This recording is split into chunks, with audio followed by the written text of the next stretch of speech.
সদ্গতি হচ্ছে তারা সত্যিকারের যে আমরা পিণ্ডদান করি সেটা পাচ্ছে। বিহার হয়েছে, এবার বাংলা। এসআইআর হচ্ছে, সঠিকভাবে মানুষ ভোট দিতে পারবে। ইসবার 200 পার রক্তগঙ্গা বয়ে যাবে, সেটা তো আর হয়নি। উনি নিজেই এসআইআর করেছে, সুতরাং এসআইআরটা হবে। নমস্কার, আপনারা দেখছেন দি bengalpress.com। আপনাদের সঙ্গে আমি রঞ্জিত কুণ্ডু। তো আজকে ব্যারাকপুর কোর্টে বিজেপির কর্মী সমর্থক বৃন্দরা হাতে প্লাকার্ড নিয়ে, নরেন্দ্র মোদীর ছবি নিয়ে, হাতে লাড্ডু নিয়ে সবাইকে মিষ্টি বিতরণ করলেন। তো কি কারণে করলেন সেটা একটু চলুন দেখে নিই।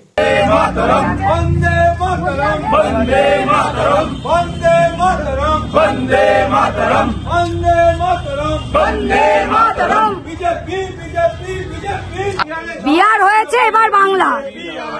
এর বাইরে আর কিছু না। বিহার হয়েছে, এবার বাংলা। এসআইআর হচ্ছে, সঠিকভাবে মানুষ ভোট দিতে পারবে। আমরা এসআইআর এর সমর্থনে এবং বিহারে যে এই জয়, এর আনন্দে আমরা আজকের পথে।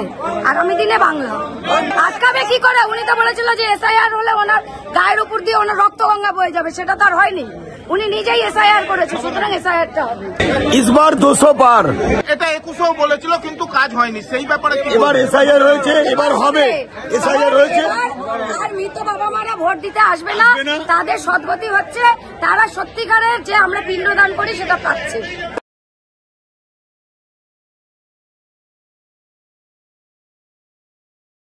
তো সত্যি খুব ভালো লাগলো দেখে। মিষ্টি বিতরণ করছে কোর্টের মধ্যে, সমস্ত অ্যাডভোকেটরা মিলে। ওখানে কোনো দলমত নির্বিশেষে দেখলাম সবাইকে মিষ্টি বিতরণ করছে, হাতে করে একটা করে লাড্ডু দিয়ে মিষ্টি বিতরণ।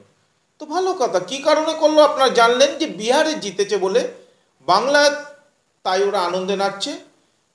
আনন্দ সবারই আসতে পারে, আশা সবারই থাকতে পারে, আমারও থাকতে পারে। তো খুব ভালো লাগলো। আশা করি ওনাদের আশা আকাঙ্ক্ষা সবই বললেন। আমার কোনো ব্যাপার নেই। যারা লড়াই করছে তারা, আমি নিরপেক্ষভাবে একটাই বলতে পারি, সত্যি ভালো জিনিস। তো খেলার মাঠে মোহনবাগান, ইস্ট বেঙ্গল, মোহামেডান, কত দল আছে, তেমন রাজনীতিতেও দল আছে, খেলার মাঠ আছে, খেলা হবে। তাই তো কেউ হারবে, কেউ জিতবে, তারপরে মিষ্টি বিতরণ হবে। এটাই তো আনন্দ। কিন্তু এটাই আমি চাই, আমার তরফ থেকে বলছি, যেন মিষ্টির বদলে আনন্দের জায়গায় নিরানন্দ যেন না হয়। আশা করি এইটুকুই আমি আমার তরফ থেকে সবাইকে আহ্বান জানাচ্ছি, যে আপনারা এইভাবে সবাইকে মিষ্টি বিতরণের মধ্যে দিয়েই আপনার রাজনীতিটাকে বাংলা একটা অন্য পরিকাঠামো করে তুলুন, দলমত নির্বিশেষে। নমস্কার, সুস্থ থাকুন, ভালো থাকুন।